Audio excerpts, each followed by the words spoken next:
Welcome to the Anchors Away podcast. I'm your host, Matt O'Hara, owner of the Queen Boat Co. Marina and Freedom Boat Club franchise on Lake George, New York. Our Marina Boat Club have one goal: to make boating easier and more enjoyable.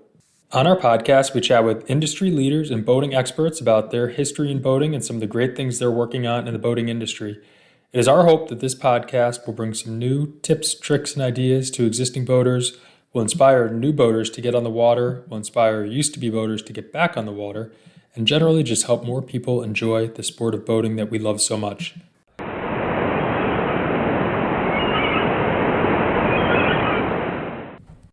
Willard Franklin, along with his wife, son, and daughter, are working hard to help make boating and fishing more diverse, inclusive, and safe.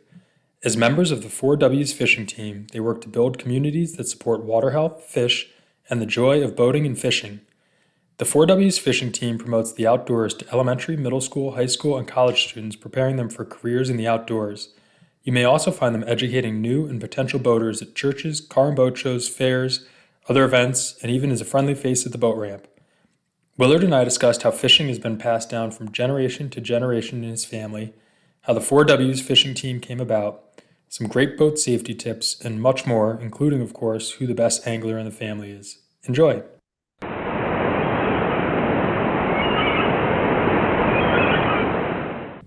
I'm staring at an empty lake that's got some skim ice on top and snow coming down and should be frozen soon. I'm guessing your view and Wow. your day is a little different than mine. Where are you and when's your next fishing trip? I'm in Houston, Texas, and it is about, I won't make you feel bad, about 72 today. Yesterday got up to 82. So Nice. it's cool today. So Excellent. in Houston, Texas, my actually I'm gonna go duck hunting in my John boat Saturday. And then we're gonna go duck hunting in the morning, 4:30. Oh, we're done about 9 or so. Then about 11 or 12, when all the duck hunters come off the water, we're going bass fishing, crappie fishing. We caught about 30 bass last weekend. So after our duck hunting, we're going fishing in the John boat. That's awesome. Same area? I mean, are you catching Yeah. catching the So bass in the same area you're we catching the? it's similar to the same part, the same lake. We're at the Trinity River National Wildlife Refuge in Dayton, Texas. We get the duck hunt in the morning. The lake's closed, for the duck hunters. So as soon as the last duck hunter exited, it's usually around 9:30, 10 o'clock, they open the lake back up to the public. And I happen to know a spot where bass like to hang out. The lake kind of flooded a little bit, and some water is coming out in a couple of areas underneath the spillway, and the bass just school up. That's awesome. And 30 sounds like a good day. yeah. So that wasn't bad. Just throwing a little rattle trap, a couple of feet under the water, and wham. So Excellent. How did you get started in fishing and boating? Did you grow up with it or find it later in life? Was there a person that brought you into it? yeah, I'm fishing and boating. My dad was the fisherman as a kid. I started fishing when I was 3. So when I'm out promoting the outdoors, I tell our young people, I started when was 3, and for them to do the math to see how old, you can tell I'm a mature guy. So I've been fishing for 56 years. We've probably been boating since I was a kid with my dad, John boats, back in with wooden boats, Volvo Penta engine, when they made them out of wood. And so that's my era. But now I've been owning boats since 1994. Bought my first Cajun. It was at that time it was the largest at 2310, the largest tunnel hole boat they made. It's usually back then it was 21 feet long, and we had a 200 horsepower ocean runner, and we did a lot of freshwater, saltwater, jetty fishing, and we did some offshore runs as well on a calm day. Yeah. So since 1994 we started owning a boat, and this is my actually own right now. I own 3 boats. I have a Mako 234 that I purchased in 2015. Yeah, 2015 boat show. Both of them come from the boat show. And then I have 2 John boats. Do you remember those early days out with your dad, any particular lessons or kind of learnings and how he taught you? I know education is such a big part of what you do now. So how do you incorporate maybe how you were educated into what you do now? Well, like I said, my dad brought me fishing when I was three. My job and what I do to this day is what he taught me. My job back then was to sit on the bank with a little cane pole, a little Zebco, and catch piggy perch. We fished off the jetties, and we'd turn that little piggy into redfish. 56 years later, I'm still doing the same thing. We take a break and just, it's slow. We're fishing with shrimp, but everything eats a shrimp. If we don't have any mullet around, but we'll go out and catch little bait fish, pinfish, piggy, perch, croaker, little sand trout, those type of things. And then we'll take and turn them, about that size and turn them into redfish. So we enjoy doing that and keep us busy. We get a little slow. So I learned that from my dad. So, That's awesome. a little hook, little bait, catching little fish, and then we put the whole fish on and throw it back out. Then we can sit and relax. How about the learning to operate a boat side? So there's obviously the fishing Oh, from the wow. banks and Yeah. the fishing Yeah. from the water. Yeah. So we learned to operate a boat. Not so much with my dad. He was back then, he was a captain. We were little, that type of stuff. We actually operated the John boat. But when I bought my first boat, I had my family, the kids were young in 95. I had to learn all that on my own. I wasn't no classes or any of that stuff. Uh, and actually, I'm a safety professional. So I knew, for boating, what size truck that I need, which I had, the trailer, the hitches, the 2-inch ball, the light, it just endless spare tire, the star to take the flat, always had a flat tire, traveling 70 miles. Then from there, how to launch the boat, what that sweet spot was on the trailer. When you first get a boat, you just splash it all the way down to the hitch, and and the boat will just float away. Yeah. And same thing with retrieving it. Once you learn that sweet spot, once those for me, when those fenders did, that was a sweet spot. So it'll grab the boat and kind of hold it in line, and you can get it in the trailer. So we learned boating on our own pretty much. But now we're a boater educator for Texas Parks and Wildlife. We do boater education for the National Safe Boating Council. We actually, our big Mako, this next week, we'll have it in the Martin Luther King Parade. A big boat is a parade float all day. We have our big truck, we have the boat. We're going to have the theme. We're going to have a marching band, the dancing girls, the majorettes, and then we'll have the family on the boat. But we'll be showcasing water safety in the Martin Luther King Parade on Monday. That's awesome. So I know you're saying we, and you're mentioning the family. So I think we've probably gone too far without talking about who the 4Ws are and kind of the family backstory. I have two brands, 4W Fishing Team, and then I have the 4Ws Outdoors. That's my nonprofit. My name is Willard. My wife's name is Wanda. My son's name is Willard the fourth. So I'm the third. He's the fourth. Then my daughter's name is Wendy. And so pretty straightforward, simple. 4Ws Fishing Team is our names, is 4Ws. So, and that's a test question for people. I'll take them on a trip if they can get the name. And so they're all obviously involved in the business and the lifestyle. Was that a decision that they made from a pretty young age growing up fishing and boating, that they wanted to stay in it with you and be part of the family business? When they were young, they had no choice. Wear the life jacket, come fishing with us, as they were growing up. I got pictures of my daughter and son in life jackets when they little bitty, with the Batman and the Scooby and all the life jackets. But my daughter, at 27, I believe, or so, she is the face of National Safe Boating Council, Boater Safety. She does all of their on that water safety campaign. Awesome. She's part of their national campaign. So we're a family that promote boater safety. We've been doing it for many, many years. And so we get out there and educate the public through the parades. Our boat spends as much time on the trailer on boat shows, parades, car shows, and schools. We go to schools to educate the public on boater safety, fishing, those type of things. So then my son is he's going to be my son's 30. So the 30-year-old group are the most of lost souls on the water, unfortunately. That's, I was young, speed, fast, drinking, having fun, having your friends out there. So he's going to be leading 4W's fishing team campaign on sober boating. That's driving, right. If I'm towing a 6,000 pound boat, I have a big dually. You can't drink and drive and go out on the boat and drink. It's just too dangerous, So in order for me to reach a big demographic of boaters, I reach a certain demographic.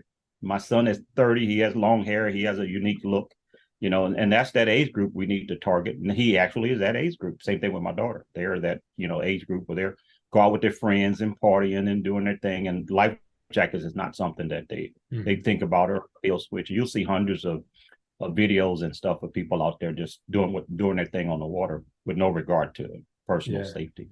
What are some of the maybe top couple safety points if you've got a class of new boaters that you're educating? I know the list could go on, and it could be an 8-hour course, but what are the kind of the first couple bullet points you go over? The first couple of things, I started beginning. You have to have the correct tow vehicle, number one. So if you're going to buy a John boat, you can tow with a modest SUV or a car or something like that with the proper hitch. But when you're stepping up to bigger boats, my big boat, 5,000 pounds, that's a whole different animal. You trailer it, tow it, So we start with the tow vehicle. I'm always structured. I do step 1, step 2, step 3, step 4. I teach that, So when I get up in the morning, attach the trailer, do everything in sequence the same way every time. So you don't forget a step. All you have to do is forget to latch your receiver down, and it's a problem. Then from trailer, we check the lights, and then from there, what I tell our new boaters is, you need to take a boater safety class. I relate that to me buying a Mustang 6.0 for my son when he's 16 and say, here's the keys. How long would that last? Same thing with a boat. And then especially people that are new to boats, I said, where's the brakes on the boat? They have no idea. No idea. So where's the gas pedal? New boaters have no idea. So we started, letting them know that, and then, making sure that they take a class, and then having the proper fitted life jackets. If you wear the rectangle orange ones, it's going to only last you in Texas when it's 89 to 100 degrees. Oh God, yeah, 10 minutes. If that long, it is fly out the boat. So, if you're budgeting for a boat, you budget for your life jackets. That's a huge. Like for me, I had my entire 4W family on that boat. So the kids had proper life jackets. We had proper life jackets and wore them. And even to this day, so I always educate them on getting a proper life jacket, then following the float plan. My big boat has 136 gallons of fuel. If I don't tell my wife where I'm going, she would have no idea where to look for me, where, when she expect me back. And then I have a 200-mile range. The boat runs 50 miles.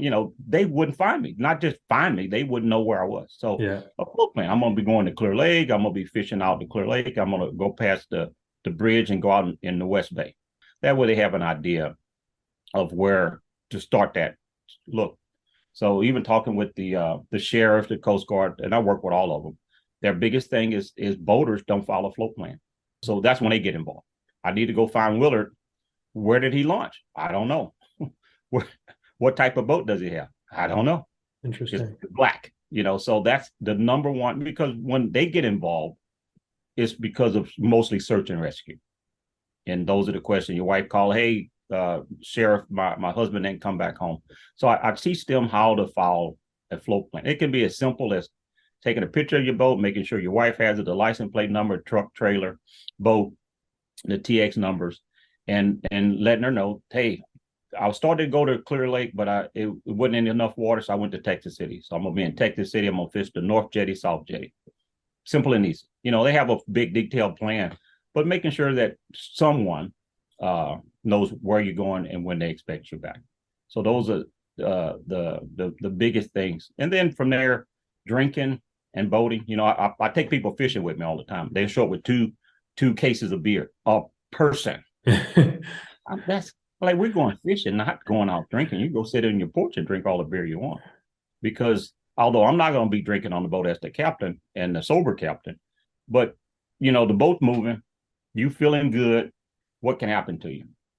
You can go overboard, and we catch big fish. So we specialize in big redfish, 30, 40, 50-inch redfish. Well, they can actually pull you out of the boat, especially if you don't have your legs under you correctly, feeling good with 6 beers or 8 beers or whatever that is. I said, where are we going to put the fish? All my cooler is full of beer. That, to me, that's some boaters, I can't say all, but some boaters, that's their deal. We're going boating, so I'm bringing all the beer. Those are things that we do. For us, if you're going to go boating with us, you're wearing our life jacket. We wear our Mustangs, the inflatables. mm-hmm. They're comfortable. You can wear them all day. They're not the $12 square ones. They're expensive. But what's your life worth? What's my family? I spend a lot of time on the boat by myself. It doesn't come off. I can slip, trip. After 6 or 7 redfish, the deck is slippery. Then I catch another one, and you can go over. And if the current is running 4 or 5 knots, you can't get back to that boat. Yeah. So it's things that always talk to people. We do boater ed. I talk to new boaters. You can spot a new boat brand new, no rust, no dings. Life jackets still have the tags. Tags on them, and we'll go over and talk with them. And the biggest thing about a new boater is learning how to navigate those waterways. Knowing where the channels are, the markers, what red side means, what green side, what port, what starboard, what those just PVC stick ups, the running the ground, where the oyster reefs or the sandbars. I travel around the United States. I just don't get in that boat and just take off just because there's water there. I don't know where. Do you have a favorite place that you've traveled to in your boating travels? So one of the places I get to go is Florida. So I get to travel down to Florida. I need to make a trip to Miami this month and Key West. So nice. Key West is a heck of a thing. I actually had my Mako 234, which freaked me out. I had it 30 miles from Cuba.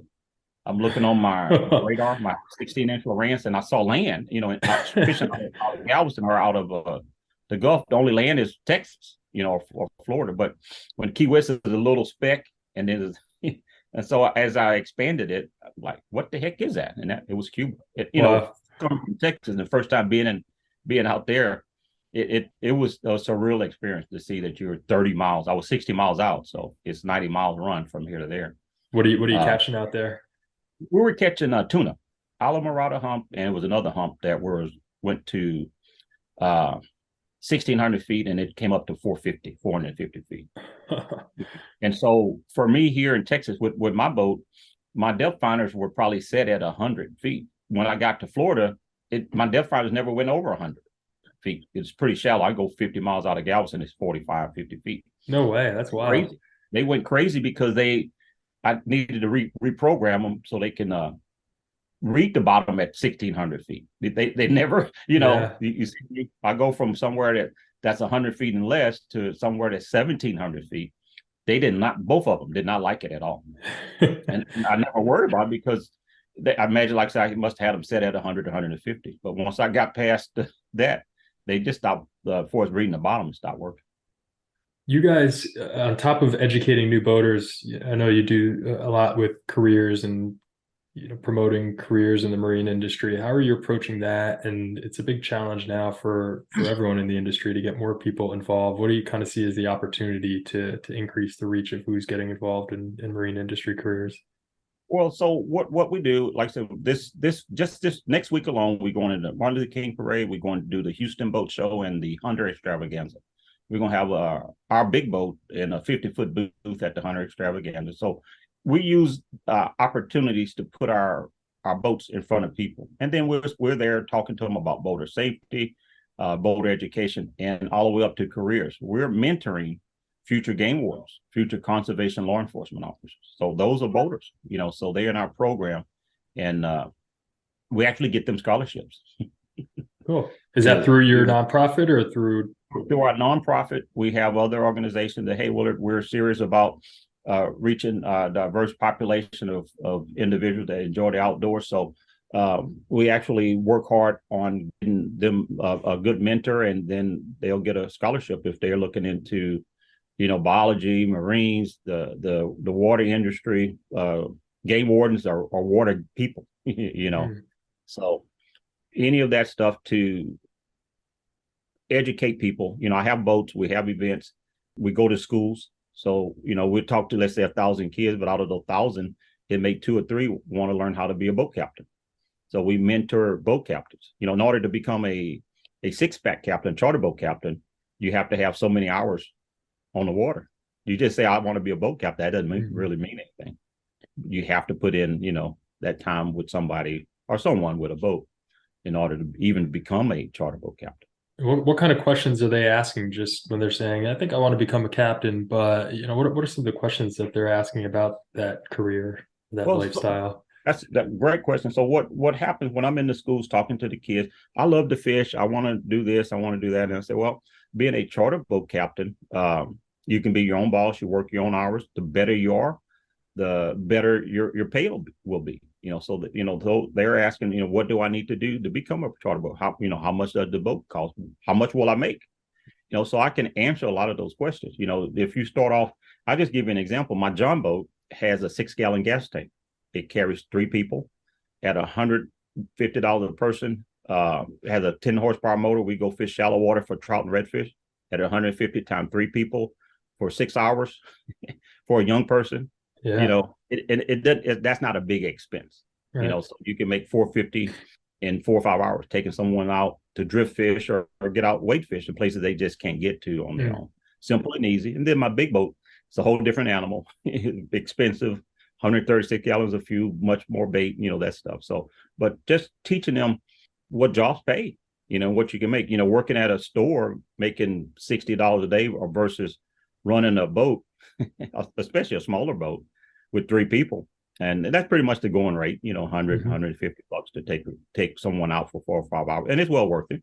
And if you get good at your trade, the time of year, where the fish are, and to take 3 guys on a 16-foot John boat and put them on trout, redfish, or flounder is well worth it. And then you make 450 a day.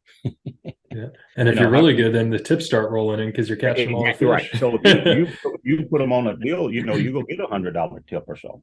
And that's not a big expense. We actually take old John boats and turn them into boats. We just take a basic John boat. The one that we duck hunt out of is 42 years old. And if you see it would look brand new. That's awesome. So when I put it in a boat show, people offer to buy it, because it was hard finding aluminum boats during the pandemic. Yeah. You seem very knowledgeable and detailed about your equipment and your gear. What are kind of your go-to fishing brands and gear now? So I'm a brand loyalist, if you know what that means. Yeah. You brush your teeth with the same thing, the same deodorant and all that stuff. So I grew up using Penn. That's my go-to. I can use a bait caster all day long, big bait casters, the smaller ones. But the people that I try to introduce to fishing, I can cast. No, you can't. It's got $40 worth of braid on one reel. You'll bird's nest it and it's done. So I have the Spinfisher V's, sets of them, and the Penn Battle 2 and 3 for our beginner fishermen. It's easy to cast, quick to learn. After 2 or 3 casts with those, they can do it on their own. Part of my goal is, and I tell people, look, if I had to do all the fishing for you, I will be a fishing guy. You have to pay me. If I'm going to teach you how to fish, it's not me doing it. It's me showing you how to do it. Then you can do it. If I got 5 or 6 people on the boat, they'll drive me crazy. Cast this, put the bait on, take my bait off. We set them up in training classes before. And then when we get them out on the boat, I can sit behind my captain chair, just keep an eye on everything. It's a much easier day for me than teaching them on the fly on the water and doing everything for them. People, well, cast this for me. No, you have to learn how to cast. You have to learn how to stop it. We fish structure, so you have to know how to cast. Who's the best fisherman or woman out of the 4 Ws? I would say for us the women, my wife, and it's hard for anybody to beat me.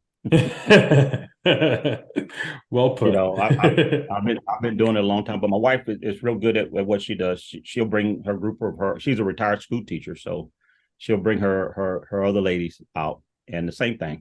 If they like to fish, we get them out there, and get them situated and give them their rod and stuff, and then they're on their own. I keep up with the bait and on taking the fish off, but it's hard for anybody to outdo what I can do. I've been doing it a long time.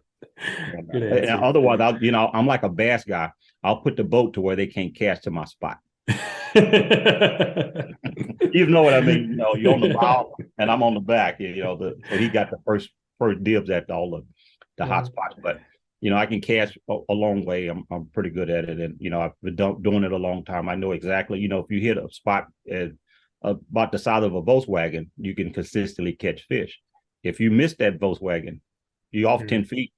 It makes all the difference. And they're like, well, how are you doing that? Well, I'm casting another 15 feet further than you. And it just little different things. Everybody rigged up the same way, the same bait, all that stuff. But putting that cast where it needs to be every time, is the technique that puts me over the top with most people out there fishing. What are some of the obstacles that are out there right now? Again, you focus on reaching a diverse audience, a new audience of boaters, inclusivity. What are the obstacles there now that you feel could be lowered as a barrier to entry to get into the sport?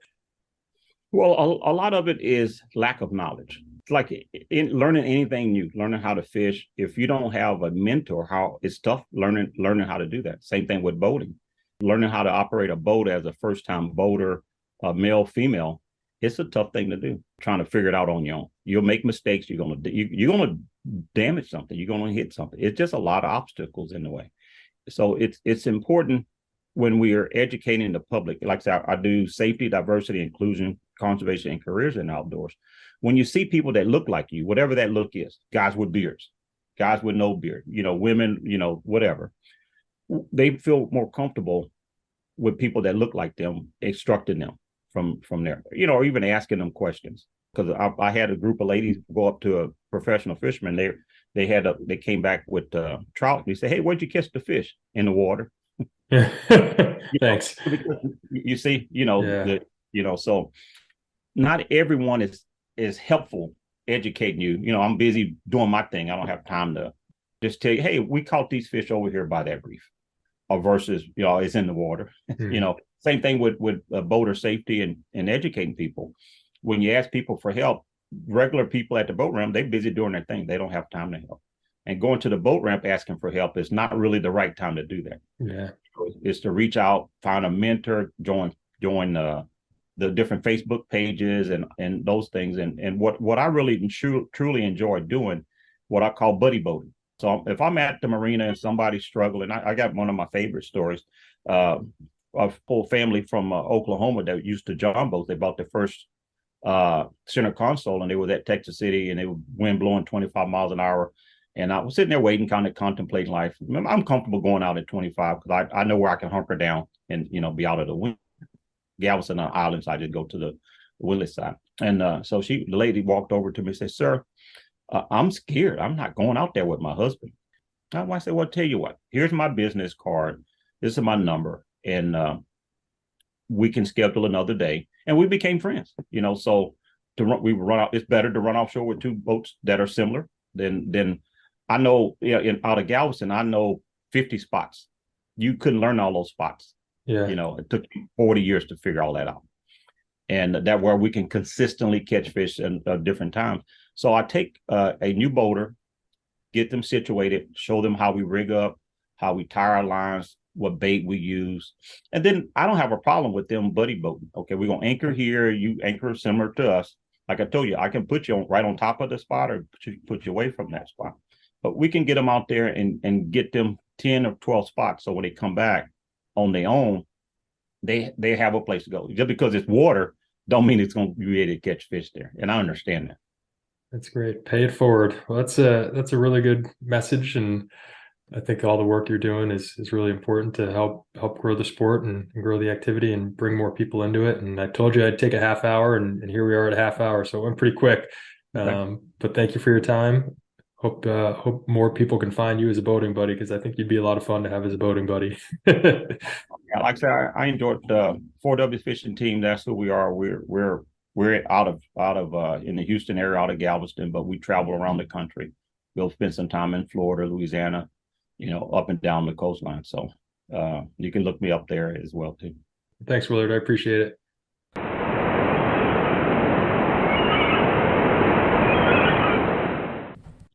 If you find yourself down in Texas, look up Willard and the 4Ws fishing team, and you are sure to have a good time and be put on plenty of fish. Until next time, happy boating.